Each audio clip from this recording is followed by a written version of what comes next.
Hello, everyone, and thank you very much for joining today's main news updater. This is the second news updater for the early in the morning. I published first one, and most likely you didn't receive notification from either platforms, especially from YouTube.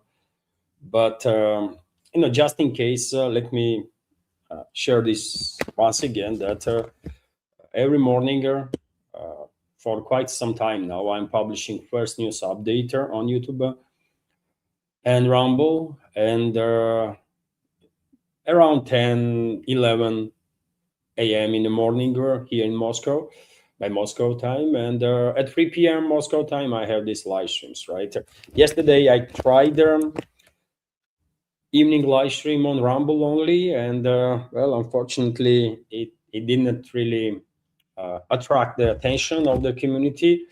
Maybe I will try today also as a sort of experimenter, maybe different time. I don't know, but at least these two updates are on regular basis. Early in the morning, first one, and main news update at 3 p.m. Moscow time. And I can see comment from Viper right now, dear friends.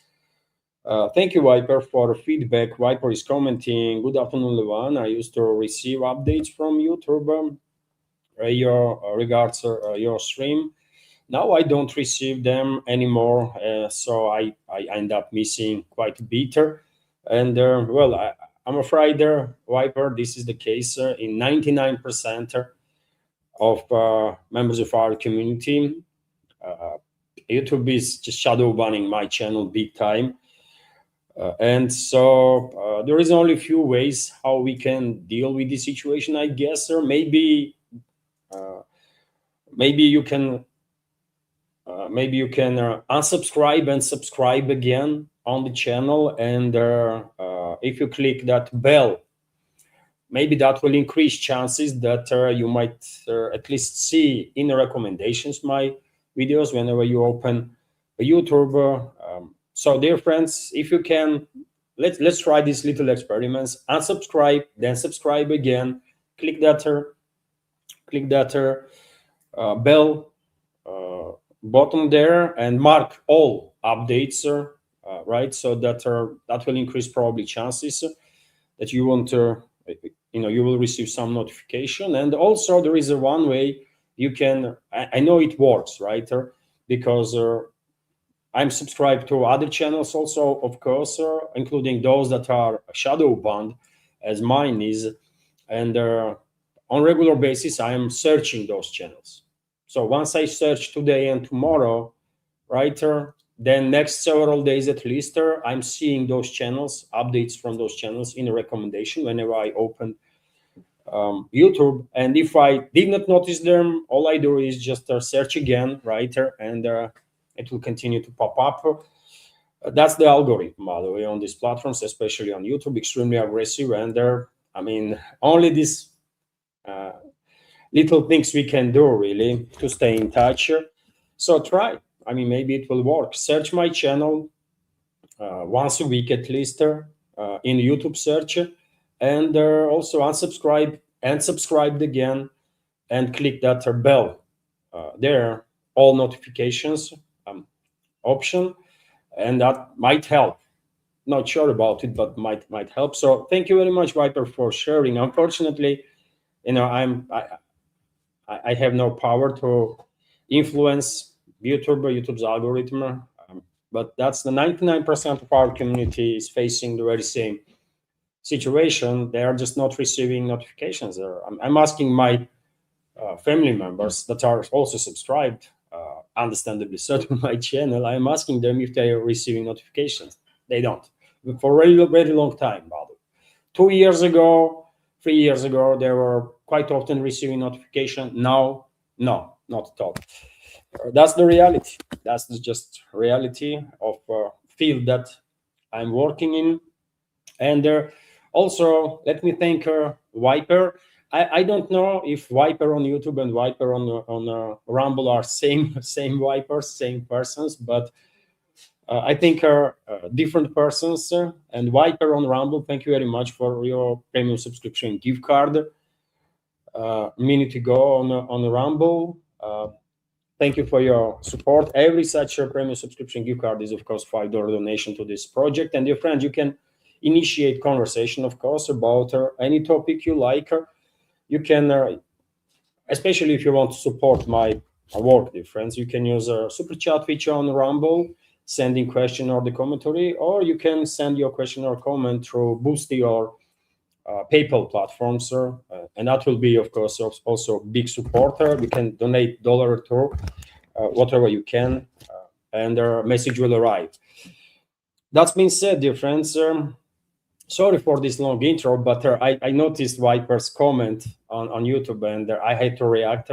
Obviously, it is unfortunate that these platforms are this unjust, right? And they're shadow banning channels just because, right? They don't like the content or something.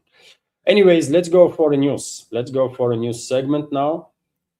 First of all, and I will start, dear friends, with a little reminder that in past 24 48 hours, Russian armed forces liberated Andreevska Общina settlement in the DPR and Novosoloshina settlement in Zaporozhye region. I know I did mention this advance of Russian forces on the battlefield in my previous updates too, but I'm repeating it because there is a continuation of this story. First, I will show you on the map location of this settlement in the DPR.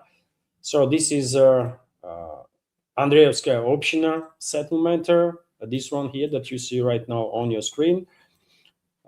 Relatively tiny village, but on a strategically important logistical line that connects Kramatorsk, major stronghold of Kiev regime, with another stronghold named what is the name? Dobropolye, right? This city, by the way. On the south of Dobropolye, Russian armed forces continue their advance, and we are receiving reports about Krasnopodolye being liberated, Krasnopodolye. Although I did not see Russian Defense Ministry confirming this information, but there are videos, by the way, that are surfacing on internet. So I guess it's only a matter of maybe a few hours and or a few days. You know, Russian Defense Ministry, conservative institutions, sometimes they take, days before acknowledging progress on the ground. So yes, this settlement been taken, but when it comes to Dobropolye, Russian forces conducting offensive operations, inside the Dobropolye. I mentioned that earlier in my programs, and I want to show you this video of Russian close air support to Russian forces in Dobropolye, exactly when Russian frontline bombers struck point of concentration of Kiev regime's forces inside the city. Of course, this close air support significantly helps Russian military to deal with their enemy on the ground. So this is the video of these strikes.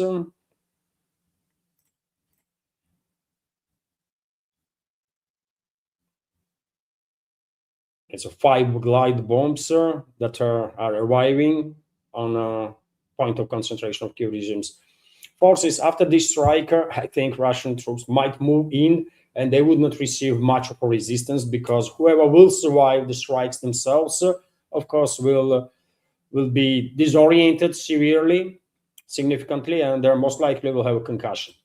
So these FAB glide bombs are being acknowledged as one of the most terrifying Russian weapons by Kiev regime's forces for a reason, after all. And I'm highlighting these strikes now because we also have a report, dear friends, that Kiev regime, with assistance of NATO member states, Western military-industrial complex, finalize testing and launch mass production of a glide kit for the gravity bombs called Viravnivatelь.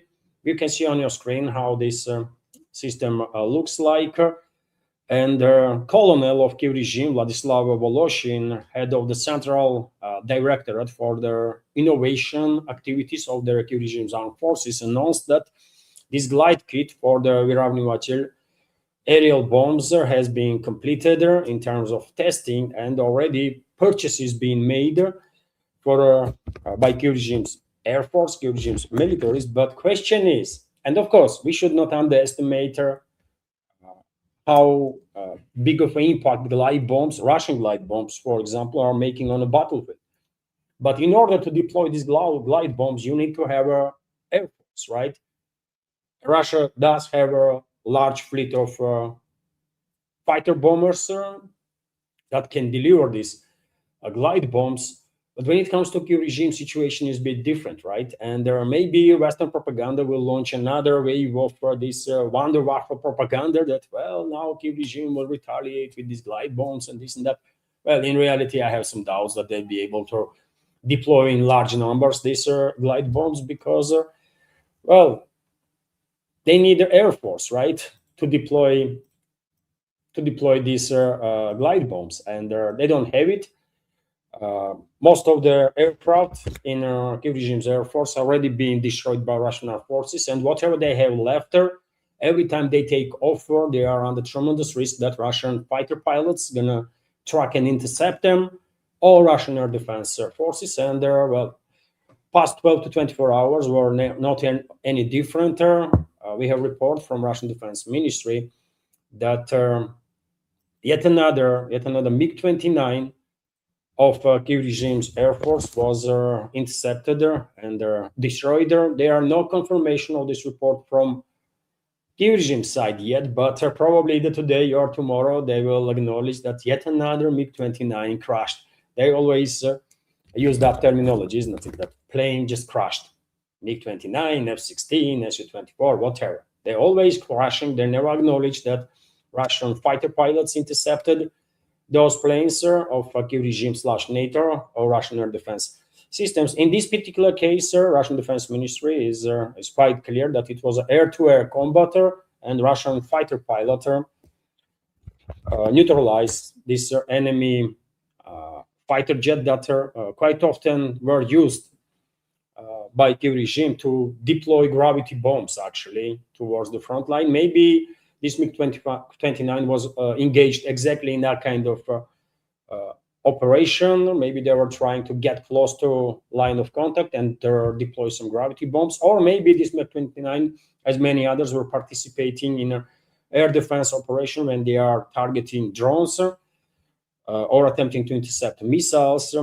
No details are known, but -1 MiG-29 fighter jet in hands of Ukrainian Nazis and the fascists, which is a big deal. And usually, dear friends, of course, especially lately, these MiG-29s were used as interceptor platforms.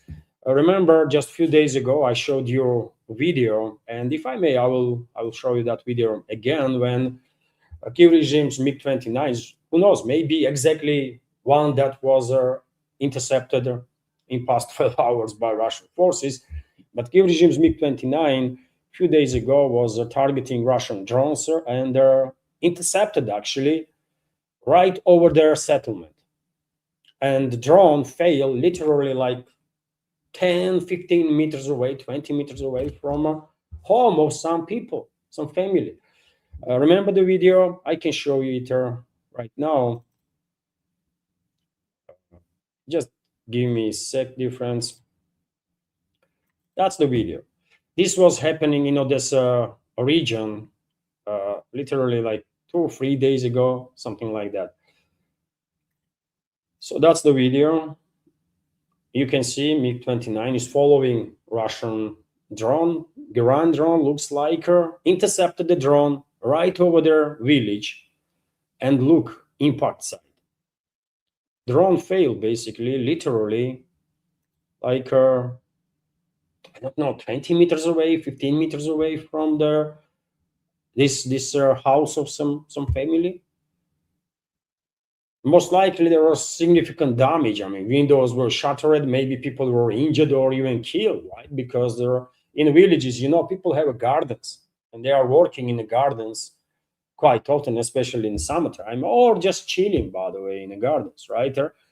And this pilot of that MiG-29 was so reckless and did not care at all that there was civilians right there when he or she was intercepting that drone. Who knows? Maybe exactly that MiG-29 was neutralized by Russian fighter pilot in past 12 to 24 hours, as a Russian defense minister reports here. And when it comes to topic of MiG-29s, you might think that Kyiv regime will beg all the NATO member states for more planes, and usually this is the case, right?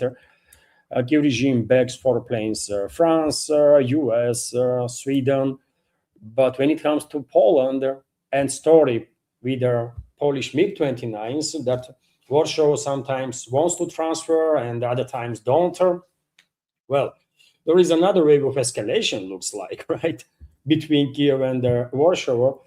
And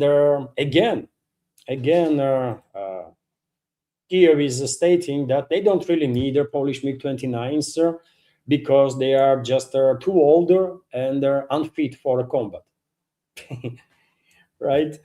So the MiG-29 fighter jets that Poland is offering to Ukraine in exchange for drones are not fit for combat. Ukrainian ambassador to Poland, Vasily Bondar, stated on RMF FM radio. The Ministry of Defense and the military are working. The issue is that the aircraft require modernization. They are currently unusable, according to Bondar. According to him, after analysis, it turned out that this aircraft may be able to fly, but they need modernization to shut down drones and conduct direct combat operations. Bondar stated that neither Poland nor Ukraine wants to pay for their modernization of these fighters. We are seeking outside funding, he said. Last December, Polish Ministry of Defense announced plans to transfer 6 to 8 MiG-29 fighters to Ukraine, which Poland was supposed to decommission by the end of 2025. A total of 14 aircraft of this type were planned to be retired from the Polish Air Force. On June 15, Deputy Minister of Defense of Poland,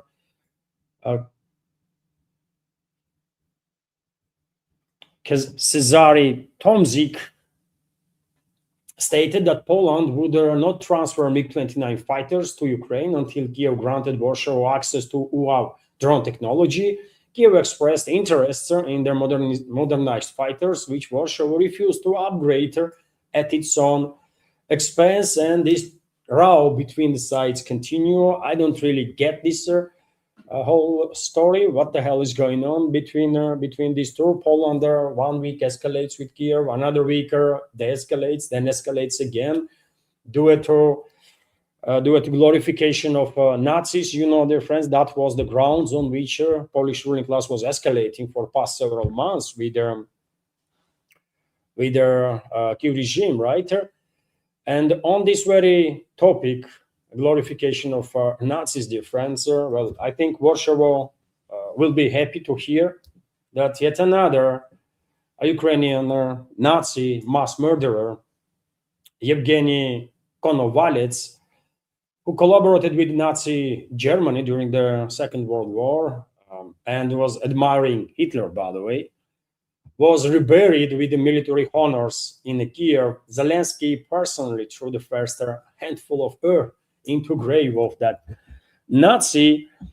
And I mean, this is slap in face of whole of humanity, isn't it? What Kiev regime is doing. This is slap into face to all of humanity, and to Poland, obviously, also.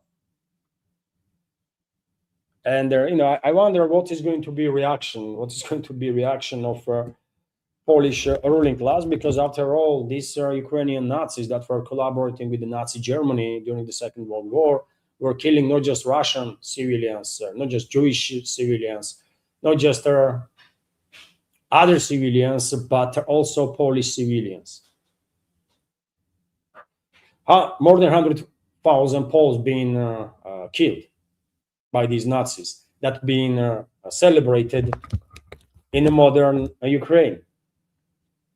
That's how crazy these times are, dear friends. And I wonder if any Western media outlet will share this information, what is going on in Ukraine. Total glorification of Nazi war criminals. Unbelievable, man.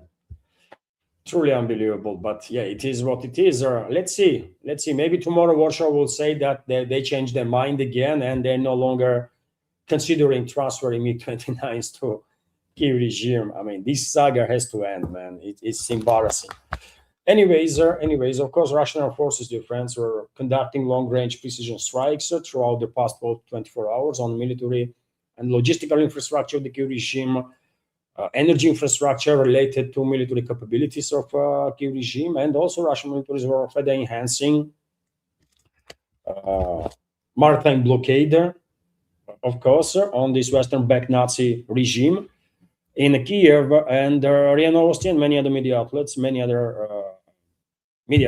reported, based on Defense Ministry, that yesterday afternoon Russian armed forces struck two more dry cargo, I mean, bulk carriers, basically, cargo vessels that were attempting to enter Odessa port and Nikolaev port. According to some reports, vessels actually managed to enter those ports, and during the process of unloading, Russian advanced Giran drones arrived, and yeah, then things happened. Also, I think this is an interesting report that Ukrainian energy major, Naftogaz, reports about increased Russian long-range strikes on the infrastructure of this company. 13 strikes were conducted past week alone. Company states that their main targets were production infrastructure, with significant damage reported to production facilities and their equipment. And I guess these long-range strikes on energy infrastructure that enhances military capabilities of Kyiv regime will further continue, and they'll probably intensify, because that's what makes sense, right? Of course, Russian militaries will do whatever they can do um, to minimize military capabilities of enemy. Same time, there were reports about explosions in Zaporozhye. You can see on your screen right now some of the aftermath of these explosions. Clearly, there was massive fires in the industrial area of Zaporozhye city itself. And well, lately Russian militaries are again very active in the Zaporozhye direction. A few days ago, a bridge was targeted that connects Zaporozhye with the right bank of the Dnieper River. Regular strikes on points of concentration of Kyiv regime's forces in the city and city vicinity, right? Also on the warehouses that are used by Kyiv regime to store weapons, munition, and so on. So, as I said a few days ago, maybe it is still possible that before end of this year, let me say this way, maybe no longer before end of summer, because I don't think it's feasible, but maybe before end of this year, we will see sectoral scale offensive operation by Russian forces in the direction of Zaporozhye city itself. Right now, when it comes to Zaporozhye sector, of course, Russian troops are mostly focused on eastern flank of Zaporozhye sector, and they're in this direction. In past 24 to 48 hours, Russian troops liberated their Novosoloshino settlement, this one.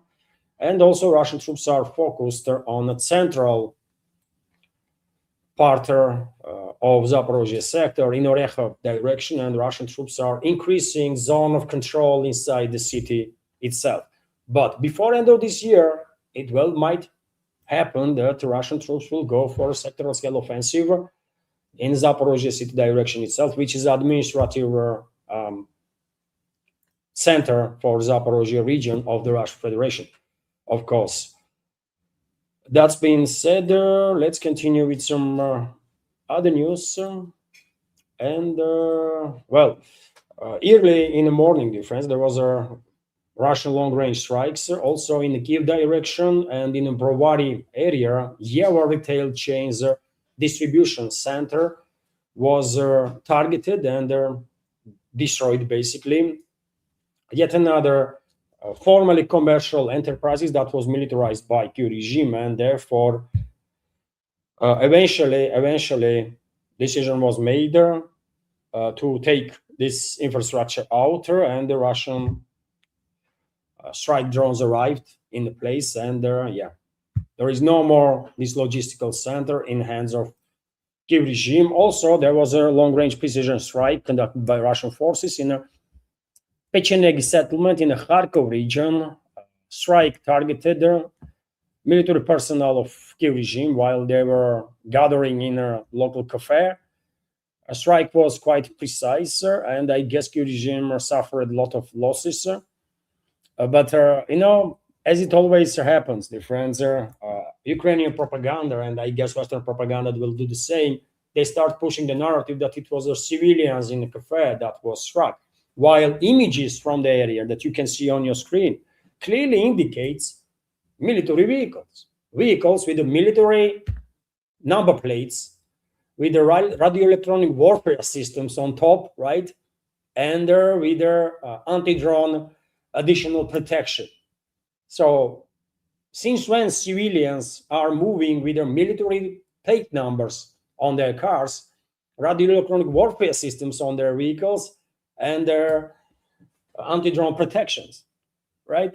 But these Ukrainian or Western propagandists are so freaking stupid. They share videos themselves. They share images, and because they are idiots, they don't understand what they are sharing. And for people that know, it only takes one look. They know straight away, man, what's up. So it was a gathering of Kiev regime's militaries in Pechenegi. Strike was conducted, and a significant number of Kiev regime's forces were neutralized there, giving the images that are coming from the area. I hope there were no casualties. There was no collateral damage, but unfortunately, in a high-intensity conflict, collateral damage cannot be avoided completely. But I know, everybody knows, who wants to know, actually, that Russian militaries are doing whatever they can to either completely avoid or to absolutely minimize risks for the civilians. That's how Russian militaries operate, by the way, always, period. And Russian Defense Ministry give us also updates about some other topics. As I already mentioned, MiG-29 was intercepted by Russian fighter pilot in a zone of special military operation. In the evening of August 17, Russian army, yesterday evening basically, Russian army used attack drones to strike fuel tanks in the port of Odessa, which were intended for the Kiev regime's forces. Ukrainian militants lost a British-made Spartan armored personal carrier also, as well as two Canadian Senator armored vehicles in DPR. That's an update from DPR. Air defense systems destroyed 1,671 drones, basically, in past 24 hours. 10 glide aerial bombs also, and the Kiev regime lost 1,445 military personnel in the past 24 hours, all along the front line. TAA killed in action and injured. That's just in past 24 hours.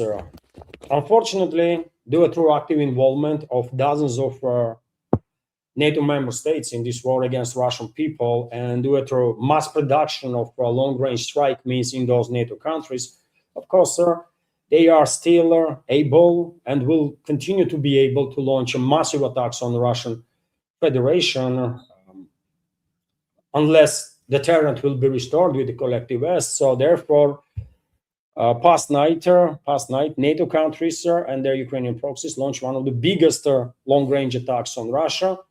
791 drones were intercepted by Russian air defense forces, mostly throughout the European part of their country.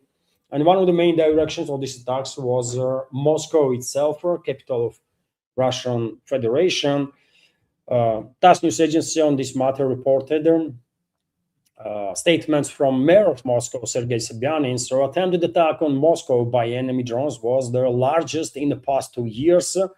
Sergei Sobyanin, Mayor of Moscow, stated, according to Mayor, from the evening of August 17 until 5 a.m.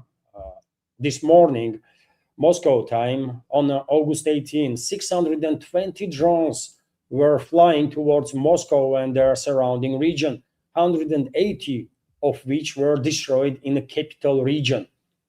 emergency services are working at the debris impactor sites. The mayor noted on his official channel on the Max, and yet again, it was one of the largest long-range attacks on Russian capital, in direction of Russian capital. None of the drones managed to enter airspace of Moscow. All of them were destroyed there, either while they were approaching Moscow region or in Moscow region. But unfortunately, in the Moscow region, there were casualties among civilians. As it is unfortunately the case literally on daily basis when it comes to these long-range attacks that are orchestrated by NATO member states and their Ukrainian proxies. A lot of imagery has been shared all over the internet about these large-scale night attacks, mostly from Moscow region, by the way, because as I said, there not a single drone did manage to enter Moscow airspace, but there were some damage down to Moscow region, and unfortunately, civilians were hurt. Also, we have report that Kiev regime targeted their bus stop basically in Energodar city in Zaporozhye region, and 17 civilians were injured as a result of this absolutely intentional attack on civilians on a bus stop, by the way. And according to some reports, at least one civilian was killed as a result of this attack. Energodar is located right next to Zaporozhye nuclear power plant, biggest nuclear power plant in Europe, or I should say other way around. Zaporozhye nuclear power plant is located right next to Energodar city, and most of the staff in Zaporozhye nuclear power plant lives in Energodar. And the Kiev regime, for a very long time, is engaged with the assistance of NATO countries in a terror campaign, obviously against all Russians, all Russian citizens, entire Russian society, and they are especially focused on terror campaign in Energodar, and that's why they are absolutely intentionally targeting civilians on the streets, on bus stops. They're targeting buses, right? Municipal transport. That's what Kiev regime is, and should you be surprised? Really? Of course you should not, because after all, that's what Kiev regime is. They are celebrating Nazi mass murderers that kill hundreds of thousands of innocent people during the Second World War while participating in crimes that they were committing, and also crimes that Germany was committing. They were collaborators with the Nazi Germany. And by the way, according to reports, even SS officers were terrified with the atrocities that these Ukrainian Nazis were committing. And in the German armed forces, SS formations were most brutal. And even they were terrified by atrocities that these Ukrainian Nazis were committing. And those Nazis are celebrated in Ukraine. That's whom is being supported by West, by the way, Western ruling class, Western elites, and unfortunately, vast majority of Western societies. That's who they support, man. It's truly tragic, isn't it? How much people in the West being brainwashed that they are supporting these criminals that are openly supporting Nazi mass murderers and glorifying them. But that's what they do. When it comes to Energodar and Zaporozhye nuclear power plant, we also have an update that Turkey regime disrupted visit of IAEA head Rafael Grossi into Zaporozhye nuclear power plant due to threats that Ukrainian Nazis were issuing towards Rafael Grossi and Zaporozhye nuclear power plant. Kiev disrupted IAEA Director General Rafael Grossi's visit to Zaporozhye nuclear power plant. Foreign Ministry spokesperson Maria Zakharova stated today the latest reckless step was Ukraine's decision to disrupt IAEA Director General Rafael Grossi's planned trip to Zaporozhye MPP and the nuclear city of Energodar on August 20 to 21st, which was supposed to coincide with the latest rotation of agencies' secretariat experts at their plant. According to Zakharova, she clarified that their parties had been um, worked out the details of the visit. Moscow had given its green lights, guarantees, but Kiev had threatened not to uh, guarantee Rafael Grossi's safety. Kiev regime said that, well, they cannot guarantee nothing. They're going to continue attacking Zaporozhye nuclear power plant and Energodar whenever they want. And of course, IAEA made decision that no, they are not going anywhere. At least that's the situation right now. Also, when it comes to these long-range attacks on the Russian Federation that are orchestrated by NATO member states, first and foremost, while hiding behind their Ukrainian Nazi proxies, unfortunately, casualty numbers among Russian civilians increases on weekly basis as number of long-range attacks are on the rise. And Radion Miroshnik, Russian high-ranking diplomat, shared today information about casualties among Russian civilians past week as a result of these long-range attacks. 69 people, including 3 children, have been killed in attacks by Ukrainian armed forces. I will add NATO forces in the past week, stated Ambassador at Large of Russian Foreign Minister Radion Miroshnik. I can give you a quote from him. According to data collected and verified by the Russian Foreign Ministry's Special Invoice Office for Crimes of the Kiev regime, 475 civilians were injured by Ukrainian Nazi shelling over the past week. I will always add Ukrainian/NATO shelling over the past week. 406 people were injured, including 16 minors, and 69 people were killed, including 3 children.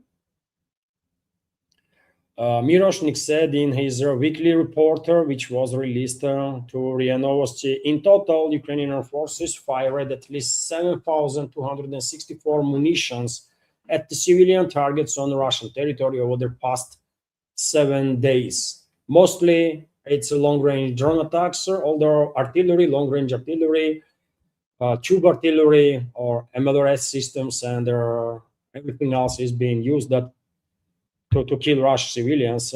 That is in inventory of the Ukrainian Nazis. Tragically, number of casualties is on the rise, and this is a weekly occurrence. Now, I'm sharing these reports from Miroshnik with you, the community, on regular basis, and you know, as well as no any less than I am, that unfortunately casualty numbers are increasing and will continue to increase unless Western ruling class will be forced, Western ruling class and their Western states, NATO member states, will be forced to get out of this war that they are waging against Russian people. And the only way we can force them out is to restore deterrent, whatever it takes. But unfortunately, as of now, we are nowhere close to that point, it looks like. Also, Bloomberg reported that another tanker was targeted in a Novorossiysk area. Novorossiysk is, of course, Russian port on the Black Sea, and well, this tanker was carrying oil from Caspian Pipeline Consortium, which transits Kazakhstani oil, not Russian oil, but Kazakhstani oil. You know, about a week ago or 10 days ago now, Kiev regime made a promise to Kazakhstan that they would not target CPC infrastructure, but it only took like several days, right? And they resumed targeting CPC. You might ask why. These are British attacks, right? These attacks are orchestrated by British intelligence and US intelligence. They are just using Ukraine as a shield, right? And the reason why they are targeting Caspian Pipeline Consortium or Kazakhstani financial interests is to keep Astana, capital of Kazakhstan, or the political class in Kazakhstan, in check. to make sure that Kazakhstan security service is not going to intervene in the terrorist activity of UK and the US on the Kazakhstani territory that is directed against Russian people right now. Although tomorrow could be and most likely will be directed towards China if nothing is done by Moscow and Beijing to change the situation there, right? So to keep Kazakhstan in check, every now and then, British Secret Services, British militaries, under the authorization of British ruling class, obviously, and also Americans are targeting CPC, targeting other financial, other ways of other routes of financial income of Kazakhstan, and Astana is doing nothing. Astana is being bullied so much so that I guess Kazakhstan leadership is terrified, and they are literally doing nothing to stop terrorist activity of UK and US on their soil. There was not even a single report, by the way, that either a drone assembly line was detected and destroyed by Kazakhstan security services, or some terrorists being detained that were attempting to smuggle explosive materials into Kazakhstan. No, nothing. And we all know whenever these far eastern regions of the Russian Federation are targeted, far eastern regions, and even in central Russia, by the way, like Kazakhstan, for example, like Tatarstan, for example. I'm quite sure Tatarstan always is struck from Kazakhstan. Always, right? Nothing to be said about Ufa, Tyumeny, and so on, right? All these strikes in that direction, in that area, are done from Kazakhstani territory. I can show you on the map, dear friends, just in case about geography that I'm talking about. So this is Kazakhstan, of course, and well, whenever you see reports or you hear reports from me or from anyone else that Tatarstan was targeted, or Samara area was targeted, or Ufa, right? Chelyabinsk area, Omsk area, Tyumeny, Ekaterinburg. Look where these cities are, for example, and these regions basically, and where Kiev controlled territories, and where Kazakhstan is. Kazakhstan is basically has been transferred into beachhead of NATO member states for strikes against Russia today, and potential strikes against China tomorrow, potential infiltration and strikes.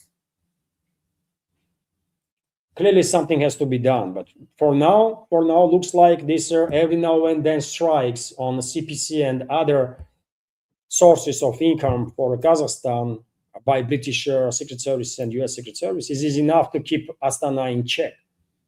And Kazakhstani authorities are literally doing nothing to stop British and American terrorism and the terrorists on their soil. That's a sad reality of these times. When it comes to British terrorist activity, dear friends, Western ruling class, generally speaking, globalists among them, are so emboldened with impunity with which they are killing Russian citizens for many years now and destroying Russian infrastructure, that if in past times they were kind of attempting to distance themselves from the strikes on Russia, for example, attacks on Russia, now they are just too confident, right? They couldn't bother less. And that's why Western propaganda outlets are becoming more and more open in terms of reporting of levels of involvement of Western countries in these long-range attacks on the Russian Federation, which causes tremendous casualties and destruction on Russian territory. And just a few days ago, British media outlet reported openly that, British drones are used for strikes deep into Russia. Russian embassy in the UK, by the way, responded on that, on this information. Let me give you some key points from that response. So Britain will have to answer for its support of the Kiev regime's crimes against Russia, according to a comment from the Russian embassy in London, released in connection with the media reports about the use of British drones by Ukrainian Air Forces to carry out strikes against Russia. London is acting as an accomplice to their crimes and the terrorist attacks of Ukrainian neo-Nazis in order to contain Russia and inflict maximum damage on it through proxy means. UK is banking on escalation of the conflict in Ukraine by allowing Kiev to use British drones for strikes deep into Russia. The commentary of embassy notes, deeper the involvement in the conflict and the greater the support for the Kiev's terror, the higher the price will be, according to comment received by TASS news agency from a Russian embassy in the UK. And okay, by the way, more statements, more warnings from Russian side, including towards UK, due to this terror campaign that a British ruling class, British intelligence, and militaries are leading against Russian people. And of course, I don't expect anything but statements from Russian diplomatic mission. But overall, I think there was, enough is enough, basically, right? Uh, we have heard too many of the statements and the warnings, honestly, man. I don't expect from Russian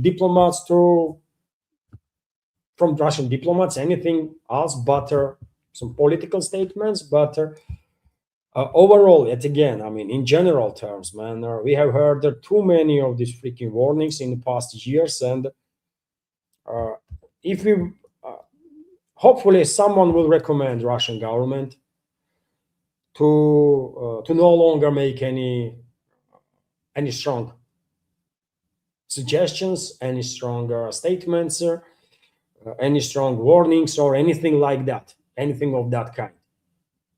Better to say nothing, but to repeat same stuff over and over and over again, because we are becoming a freaking laughing stock for this world, because statements of our high-ranking officials no longer is being taken seriously in this world, and this is not okay. This is not okay. Tell me, dear friends, our communities from literally all over the world, right? Do you take seriously statements of Russian officials? I'm really interested. Can you comment on that? Do you take for face value statements of Russian foreign ministry or any other institution? Especially when you hear some strong warnings, and if you do this, we will do that. Probably not. Probably not, because there was just too many freaking warnings and stuff like that. But okay, in regards to UK, there was a warning, sir. In regards to Japan, there was a warnings also, by the way. You might ask, Japan? Yeah, what's going on there? Well, recently, Russian president first time visited Kuril Islands. The Japan disputes, four of them, the Japan disputes, and Japanese officials, including prime minister, they went to make some very strong statements, very crazy statements, and well, Moscow decided that they're gonna summon Japanese ambassador to Russia, right? And probably note was given, protest note was given in regards to behavior of Japanese leadership. Ambassador of Japan arrived today in Russian Foreign Ministry, spent there 20 minutes, according to reports, left there. Okay, nothing interesting, really, nothing interesting. I don't really understand why this imitation of some strong actions are needed on our behalf, because yet again, no one takes us seriously no more, right? These strong statements, or this acting of some tough guys, it's not working, man. This is not the way, right? Unless we do something, we're not going to be taken seriously.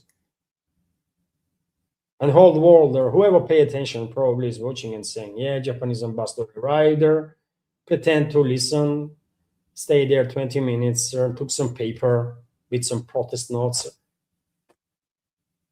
went out, sit in a car, and then laugh his ass off That's what it is, man. That's how the world sees this stuff. You want to send her actual strong message? Cut the diplomatic ties with Japan. That's it, man. Cut the diplomatic ties. Recall ambassador. Demand from Tokyo to take out their freaking stuff out of Russia. Just do it, man. If you want to do some strong stuff, then do it. You can. But no, you prefer these games, right? Yeah, too bad, man. Too bad. No wonder we're no longer being taken seriously by anybody in this world. Meanwhile, very same Japan is escalating its militarization process big time. And of course, Japan is becoming a threat for both, by the way, China and Russia, for North Korea, obviously, also, and the rest of the regional countries too, man. We all remember Japanese history, right? If they have capabilities to exterminate tens of millions of people, that's exactly what they're going to do. Just because, man, they love to kill people. They have a culture that don't consider others to be human beings, right? That's why during the Second World War, Japanese just went there on a killing spree and kills tens of millions of people all over the global south. Let's not forget what's happening there, right? And with whom we are dealing. If you give them a chance, they will kill us all, man. Period. And this process of militarization continues, and Tokyo has signed agreement with Canberra, with Australia, basically, with the Australian government, to conduct tests of hypersonic missiles on Australian territory and some other projectiles on Australian territory. Interesting, isn't it? This is second time since the Second World War when Japan is engaged in such a type of activity. First time was in 1963, and now Japan is due to tremendous acceleration of this militarization process. Well, again, requires assistance of Western ruling class, and Australia will become test ground for Japanese missiles. So we have reasons to be more aggressive, right, towards Japan, but really aggressive, not on a level of words. No, man, no one cares about words. Talk is cheap. Let's recall ambassador. If you don't want to cut diplomatic ties completely, okay, recall ambassador. Leave just the doorman in an embassy. That will be, technically speaking, that will be almost absent. That will kill diplomatic relationships completely, right? Let's do it. Formally, we will still have diplomatic missions on each other's territory, but in reality, nothing. Cut economical ties with Japan. It's Japan that benefits from our business with Russia, not other way around. Ban any exports to Japan of anything, literally anything, man. Ban it. But no. Moscow prefers acting. They are calling these freaking ambassadors every other week, right? And giving them freaking notes to let them then wipe their asses off that paper. Sorry for my French, by the way, but I mean, this is ridiculous. This is just freaking ridiculous, man.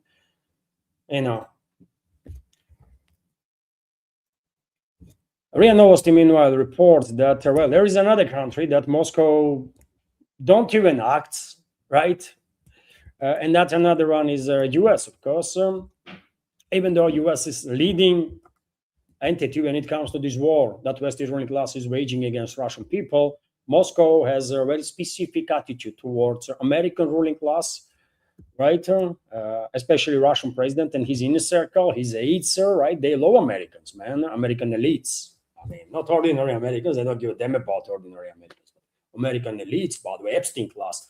Oh, they are very much loved in the Kremlin. Just you to know, And that's why Witkov and Bitkov and other prostitutes always welcome Witkov, Kushner, and who else those prostitutes are, man. They are always welcomed in the Kremlin, And this is despite yet again, man, direct involvement of U.S. ruling class in the mass killing of the Russian citizens. Do you ever hear anything stronger. There is not even strong statements towards U.S. ruling class from Kremlin. Not even taking statements. They are going after European elites. Yeah, they love to talk some stuff about European elites, but never dare to say word, man, single word about American ruling class. And that's a quite interesting dynamics there, right? Quite interesting dynamics between Russian president, he's in a circle, and American ruling class. I have a lot of questions about these dynamics, and if I was a head of Russian counterintelligence service, I will have all the answers, right? But I'm not a head of counterintelligence, right? Yeah, unfortunately for Russia. But anyways, well, New York Times, as I said, man, lately this Western ruling class is so involved that they no longer care, man, to pretend, right? And Western media is more and more openly publishes articles bragging about killing Russians, destroying Russia, fighting Russia, and all that kind of stuff. New York Times come up with the article that, well, the regime Ukrainian Nazis were using U.S. intelligence, satellite intelligence, for example, to fight Russia, against Russia, before 2022, before special military operation has started. And are you surprised to hear that? Of course you are not. I am not. Nobody is. Nobody is. But those ones, with the exception of those ones in the Kremlin, right? These are very specific individuals with specific ties with their Western partners, right? Langley, something like that, or Washington. Sorry. Langley is a different city. Langley, right? Yeah, Langley had a massive presence in the German Democratic Republic, right? I believe, together with their BMD, German intelligence service too, in the 80s, right, and the 90s. But I'm talking about Washington. Sorry, I mean, I messed up the subjects, right? Langley is a different stuff. But you know what am I talking about, I guess, right? Anyways. And also, when it comes to US, well, they are also bragging about transferring weapons to Ukrainian Nazis and the fascists. Another batch of Bradley infantry fighting vehicles gonna dispatch for the Ukraine. All they are due to some issues that U.S. military-industrial complex is facing in terms of parts for these Bradley vehicles. Those are armored vehicles, not gonna be in a full combat mode. But U.S. promises that they will work on the matter, right? Contractors or whoever is involved in this whole operation are promising that, well, they will make sure that Bradleys will be on a move, will be able to fire, and will have a means of communication at least, right? Yeah. And while this whole stuff is happening, while all of this is happening, Moscow is, of course, extremely grateful for American ruling class. Russian president is extremely grateful to Langley. I'm sorry, man, Langley again. Goodness me, man. Russian president is, of course, extremely grateful to White House. That's what I wanted to say. To U.S. President Donald Trump for his greater deal of attention towards Ukrainian crisis and his peace-loving nature, right? And of course, Russian president would love to see representatives of U.S. Peacemaker President Donald J. Trump in Moscow, and soon they're gonna arrive. Not just Steve Witkoff and Jared Kushner, but also another one. There is an update, by the way, right? There is an update in this show, right? In this fake show, there is a freaking update. So Adrian Novosti reports on the matter, for example, based on article in Financial Times, that Washington wants to achieve a breakthrough in the dialogue on a settlement in Ukraine with the help of new negotiators. According to Financial Times report, which cites sources, as this case always, U.S. is hoping that unlikely negotiators like Cook can help her break their diplomatic impasse. article says the person in question is Rodney Cook, head of American Commission on Fine Arts. Goodness me, man.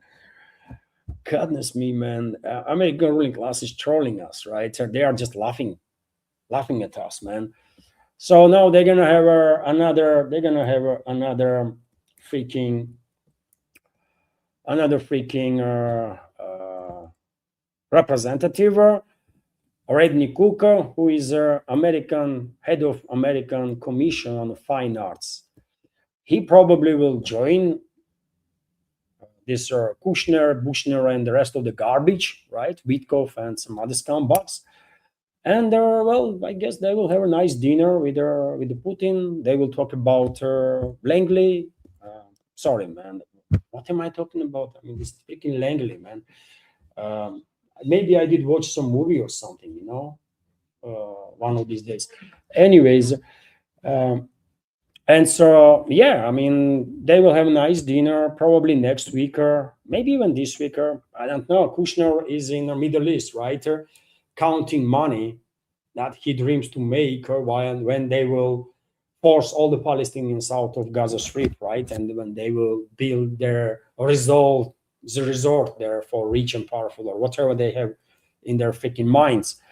But after Middle East, Kushner and Witkoff, I believe, planning to visit Kiev first and then Moscow. And when they will come to Moscow to have a dinner with the Russian president and discuss all sorts of stories, this Rednikov gonna be with them, I guess, right? Head of American Commission on Fine Arts. Yeah, okay, man, that's great news. That's great news, man. Such a success of Russian diplomacy and such a demonstration of such a freaking strength on behalf of Moscow that I cannot believe this, man. I mean, wow, bravo. Meanwhile, RIA Novosti reports that Kiev regime's public debt, by the way, or Ukraine's public debt, has increased more than 16-fold since the Maidan coup d'etat in 2014, which is a quite impressive result, by the way. That's what you get. You play stupid games, you will get stupid prices. They wanted to be slaves of Anglo-Saxon elites. Well, they are slaves of Anglo-Saxon elites now, and they have $211.6 billion of national debt, right? That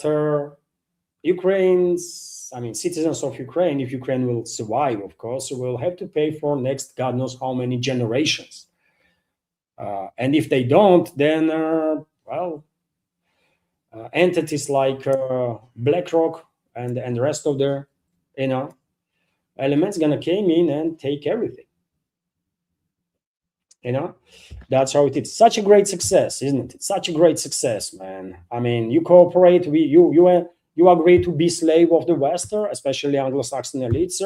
You're gonna succeed, man, so much, right?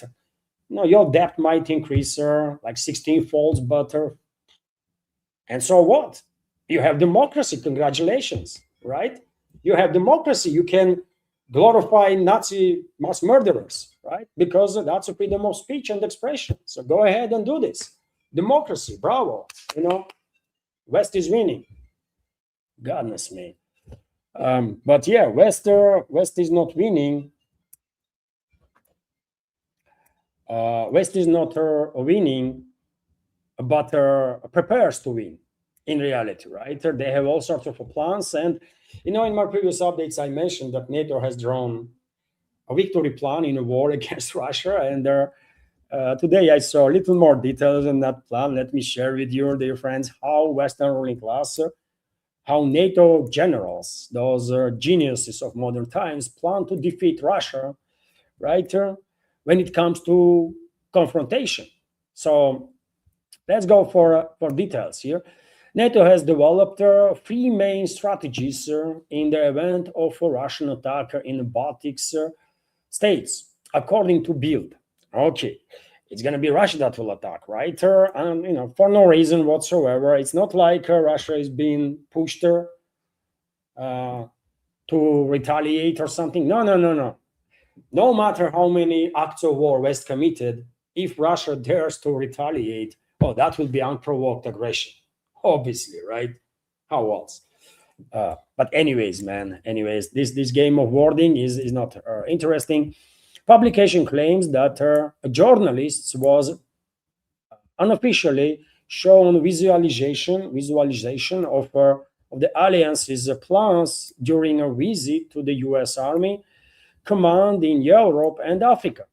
In the event of missile and drone strikes, as well as a Russian military offensive, NATO plans to initially suppress Russian missile systems using aircraft, missiles, and drones.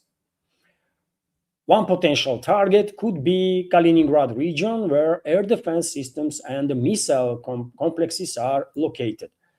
At the same time, an autonomous zone is planned to be created along their borders with Russia and Belarus, where only drones and unmanned ground vehicles will operate against their advancing Russian forces without a permanent presence of the NATO troops. The third element involves strikes within Russia itself, targeting military and logistical facilities such as airfields, defense enterprises, bridges, and railways. The deployment of drones and robots into Russia to attack military bases and airfields is also being considered. Yeah, that's what NATO's plans are, by the way. These freaking imbeciles, right? Honestly, if Bild actually show so if Bild journalists actually so-called journalists actually saw some plans. I mean, these plans probably are done on a very same level as a U.S. operation against Iran, which was clearly done by morons, right?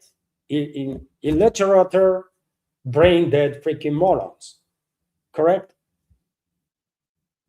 Because I mean, Bild is talking about these NATO plans as if Russia is just sitting there, right, chilling, doing nothing, and allowing these NATO forces to just go around and destroy everything and kill everybody, right?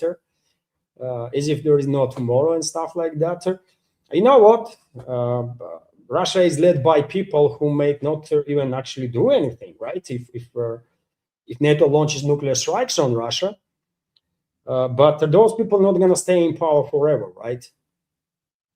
They're going to be replaced one day through legitimate means, obviously, right? Everything, no one is forever in this world, and so these NATO generals and the politicians should think about that future when Russia is going to be led by different people, right?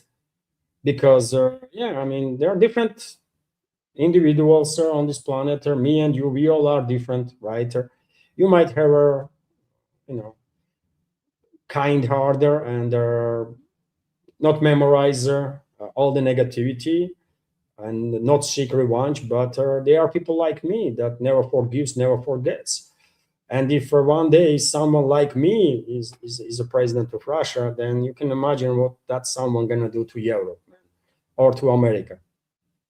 Even if that will mean end of freaking everything, we will just kill all our enemies and we will die in peace. I am okay with that idea. Absolutely. As long as I can kill all my enemies, man, and enemies of my people, I can die in peace, man. Right? That will be nice. That would be nice. So these NATO morons should think a little better because they favorite individual no longer not gonna be in charge of Russia forever. Formally, at least, in charge. And что такое? Я что, очень агрессивный? То я, блин, иронизирую, юмор, короче. Anna is not happy. She's saying that I'm being too aggressive or something. I'm being ironic. Little bit of humor, little bit of irony is always good, right? Anyways, let's continue with some other topics. Trump is threatening, meanwhile, Iran, and again, and demands capitulation. Right? Okay, okay. Trump wants Iran to raise white flag and surrender. Interesting, and also same time, Trump is threatening Oman, because threatening Iran alone is not enough. I mean, he have to threaten Oman also, because why not? Allegedly, Trump believes that Oman is guilty for a deadlock in Iran talks. How Oman is guilty in anything, don't ask. No one knows except Trump. Okay, freaking geniuses. But of course, all this noise, by the way, all these talks is a nonsense. U.S. Militaries, U.S. Secret Services continue to send more and more assets into Iraqi Kurdistan through this northern highway to the hell, right? That they have established through northern Syria and Iraq. And Iraqi Kurdistan is becoming, massive bridgehead now that West has, as a launch point to attack northern Iran. And for example, if Washington wants to get to Tehran, I mean, this is the direction exactly that they might choose, right? Iraqi Kurdistan. But when they will go for the next phase of war, by the way, of course, they will attack Iran not just from Iraqi Kurdistan, but also from Oman Gulf, and will try to occupy this territory, coastal line here, where Baluchi minorities live in the southern eastern part. Iran knows about it, and that's why Iranian militaries are conducting special ops in Iraqi Kurdistan, eliminating weapons, munition depots, and other military capabilities of local terrorist organizations, and U.S. militaries and the militaries of other NATO member states, as well as all those PMCs and the terrorist organizations that they bring with them in Iraqi Kurdistan. But same time, Iran, of course, have to think about securing coastal line in the Persian Gulf and especially in the Oman Gulf. And I think they have plans. In this regard. But before I will get to that plan, well, let me return to the topic of potential deployment of nukes by US against Iran. Probably I was the first, isn't it? Who spoke about this matter. Many commentators out there were saying that maybe Israel will use nuclear weapons against Iran. I never believed in that. It was always nothing burger. Israel not going to attack Iran with their nuclear weapons, because that will be end of Israel. But US will be used. That was my take. That if nukes are deployed, if West only class will go for it, then they will use US, not Israel.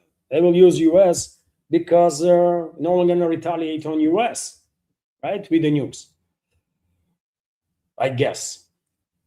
And so I was sharing my opinion. I did share my opinion on the matter many times before. Some members of the community maybe were skeptical that US will actually do that.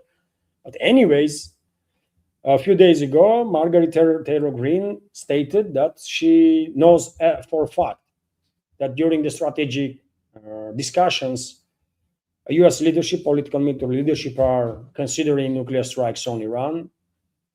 Clearly, confirmation of my reading of the big picture. And on top of that, in US, we are noticing now, I don't know about Americans, but I'm noticing, for example, and many others, this propaganda push, by the way, to pave the way for possible nuclear strikes on Iran. And one of the figures that are leading the charge is Mark Levin, Zionist asset, that is openly hinting on Fox News that, well, you see, I mean, we had to use nukes against Japan because they dig in. They were not planning to surrender. And you see, Iran is not surrendering also, right? They have no plans to surrender. So therefore, I mean, of course, we're not going to use nukes against Iran. But you know what? I mean, we had to use nukes against Japan, right? Because they dig in and Iranians dig in also. And so, you know what, and all that kind of BS, right? Clearly, there is a entire campaign now that is being launched in US to justify deployment of nukes against Iranian people, and they will deploy nukes, by the way. I will say it's a 99% probability, in my personal opinion, that Western ruling class will use US to deploy nukes against Iran.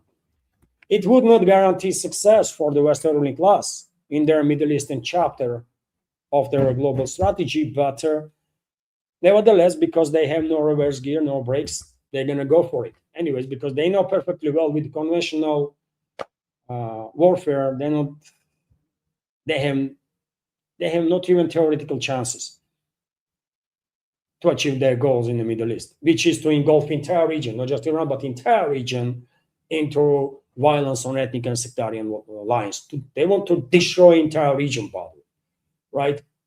And cut off entire region from the global economy, especially energy sector of that region. So they're going to continue, and they're going to continue, and they're going to deploy nukes. 99%, by the way. This will happen either in December this year or I don't know, January, February, right? During the next phase of the war, which is going to start most likely in December.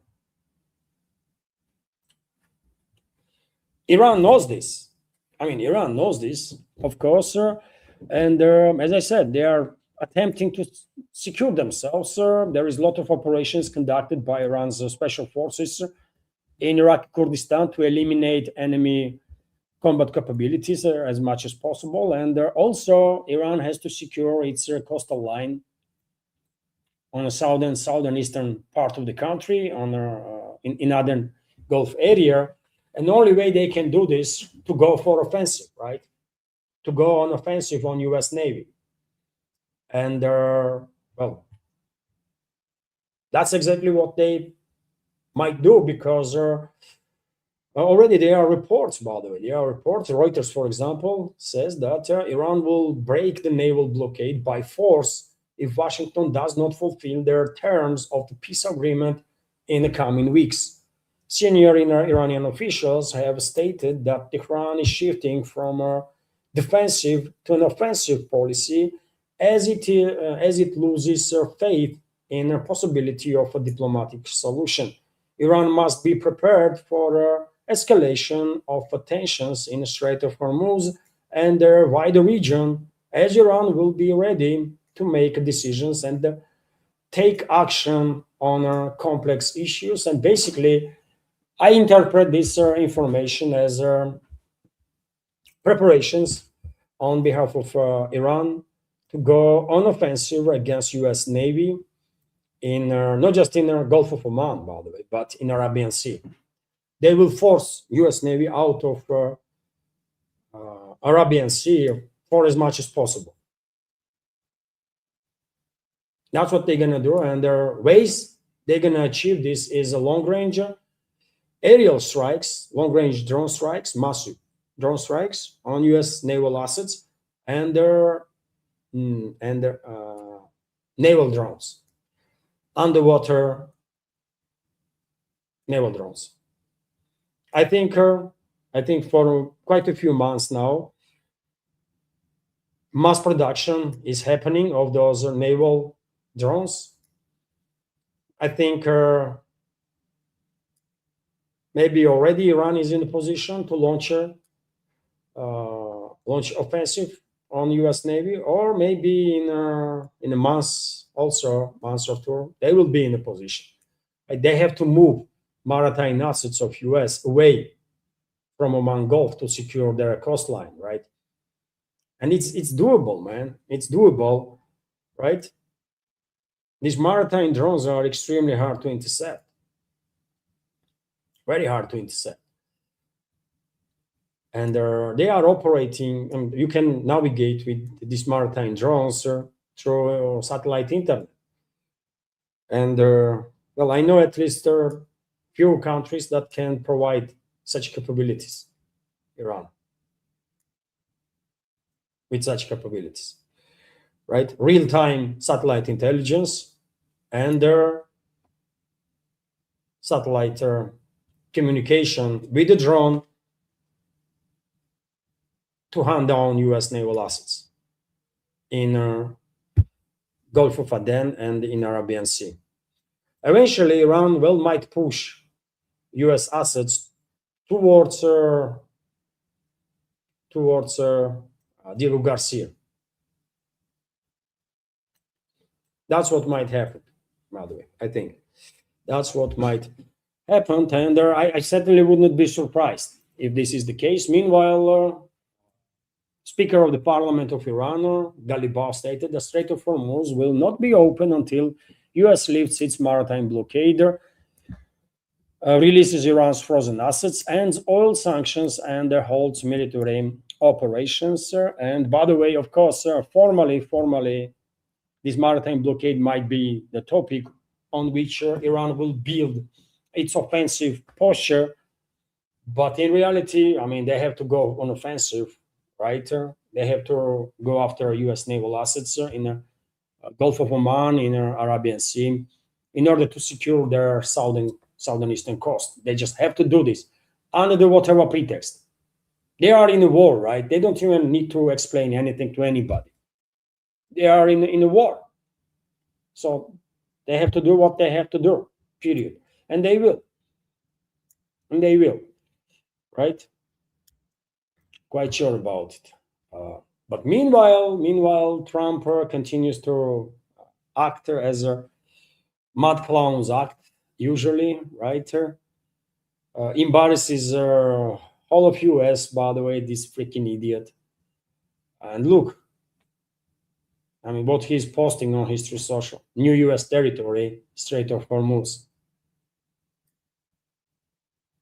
And this is, by the way, this creature, this freaking scumbag, he's been elected as a president in US, man.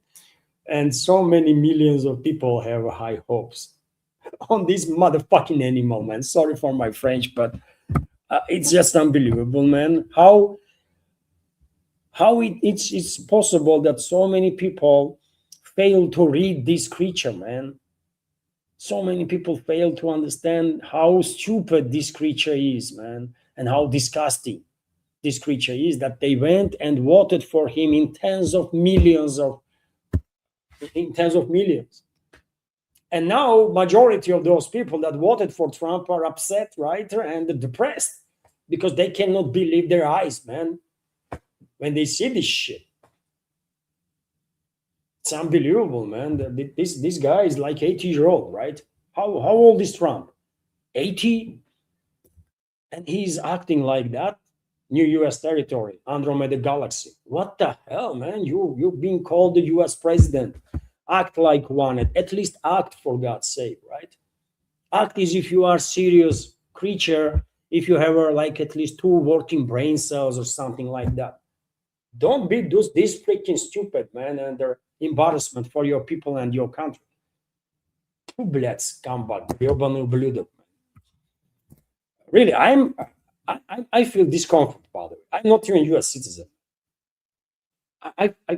I feel discomfort that this creature is a US president. I cannot imagine how depressed the US citizens are that actually had high hopes that this MAGA movement would bring true changes, right, to US, positive changes, and Trump would be a good president. Unbelievable. Strait of Hormuz, new US territory. Yeah, seriously? Why not Andromeda Galaxy, man? Claim. Until someone else does. Because it might be that next US president going to be even crazier, right? And claim Andromeda. As news agency meanwhile reports that several Middle Eastern countries are secretly shipping oil through the Hormuz. This is a good news in one hand, right? Because it's good that energy is coming out of the region. That harms Western ruling class, their agenda, because they want to cut off this region from the global economy for as much as possible and as long as possible. But This is only happening movement of tankers in and out of Persian Gulf because Iran allows this to happen.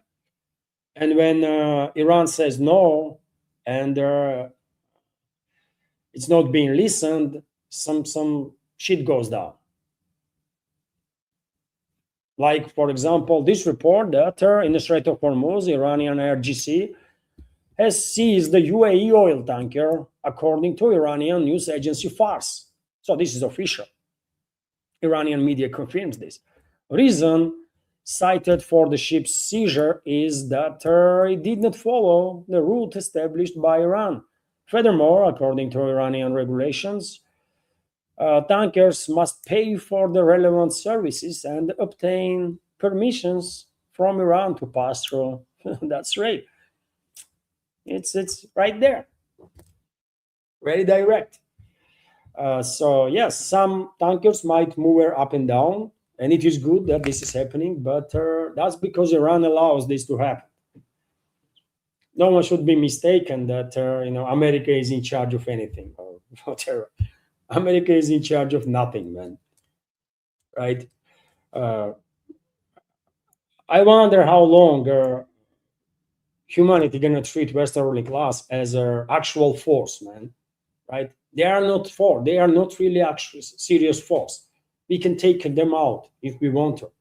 I mean humanity.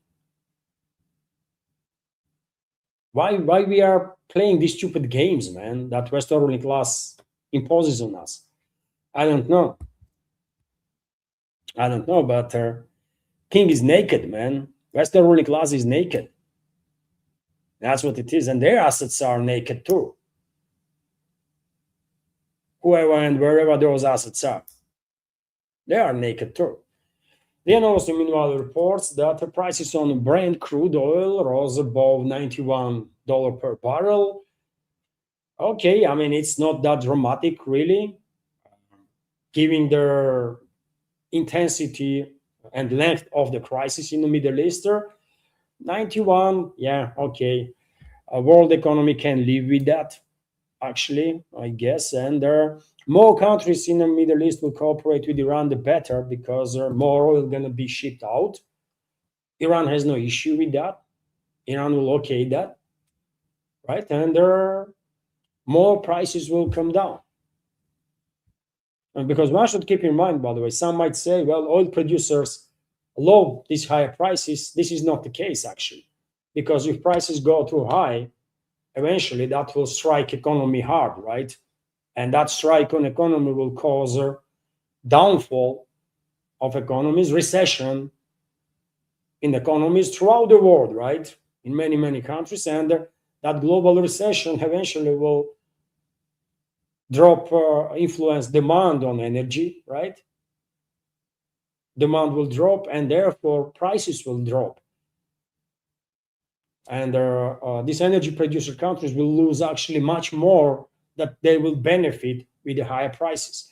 For a short-term high price, yeah, might be very beneficial for energy producers, but in the long term, no, it's disaster, man, for everybody. So hopefully GCC countries will cooperate more with Iran, as they should, and there will be more stability on energy market. Meanwhile, Houthi rebels and Ansarullah movement in Yemen claim that they have destroyed their Saudi warship, by the way.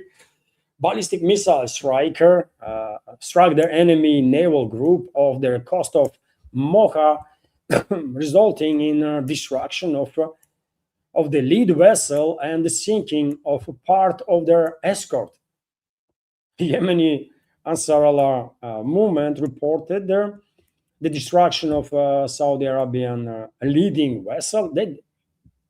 According to reports, by the way, they sunk or damaged seriously amphibious warship of or landing vessel of Saudi Arabian Navy. How they managed to strike that vessel? If these reports are true, man, I don't know. And even more questions are rising in regards to Saudi Arabia. Why they are still engaged in hostilities? Why they don't seek the escalation, man? Is that difficult for Saudi leadership to make one phone call to Tehran and ask to mediate? What the hell? You know, honestly, I don't know, man. This GCC country is being led by some truly irrational elements, man. Truly irrational elements, especially UAE and Bahrain, of course. But Saudis are right there, not far away. Netanyahu, meanwhile, allegedly agreed to the demilitarization of Gaza with the peace council established by Trump. This is a lie, by the way. Netanyahu didn't agree on nothing. They're gonna come up with yet another deception. They will try to disarm all the resistance groups in Gaza, right? And they will go for next phase of ethnic cleansing and genocide. Everybody knows that. I don't understand why world pretends that this is not the case. Why anybody is listening to this fascist regime and genocidal regime in Israel? Why there is no tribunal already in place, right? Why world is not united to demilitarize and denazify this fascist entity, Israel? That's the question I have, because that's most important. Otherwise, it totally does not matter what the Israeli fascists have to say or the Zionists have to say and their allies. Like Kushner, for example, who said that US would not allow the reconstruction of Gaza until the Palestinian enclave is fully demilitarized. Who the hell are you, Kushner, to talk on the name of US? Who are you, man? You are some freaking bastard, right? Some freaking Nazi animal. That's all. But level of degeneration of this world has no boundaries, by the way. So therefore, this fucking animal is talking about Palestinian people, their land, their future, is if he owns them, right? Either land or the people. Shame on humanity, man. Shame on humanity. Who give either Kushner or the US any rights whatsoever to decide fate of Palestinian people? This genocide of freaking maniacs, right? US is a complicit in the genocide, by the way. Let's not forget that. US itself committed a lot of crimes against humanity. And in case of Gaza Strip and the West Bank, Lebanon, in case of Gaza Strip, US directly was involved in the genocide, because all these bombs, most of those bombs, by the way, if not all of them, that Israel was dropping to literally erase from the face of the earth entire settlements, those weapons were coming from the US. And the Americans knew perfectly well for what purposes those bombs were used: to kill civilians in mass. This is no any difference that gas chambers that Nazi Germans were using to kill people, innocent civilians. They use gas chambers. Israeli fascists use high explosive munitions to evaporate people.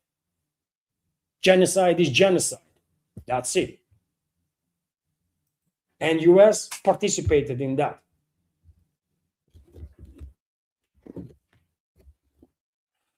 Do it to those mass murderers that are in charge of America, actually, right?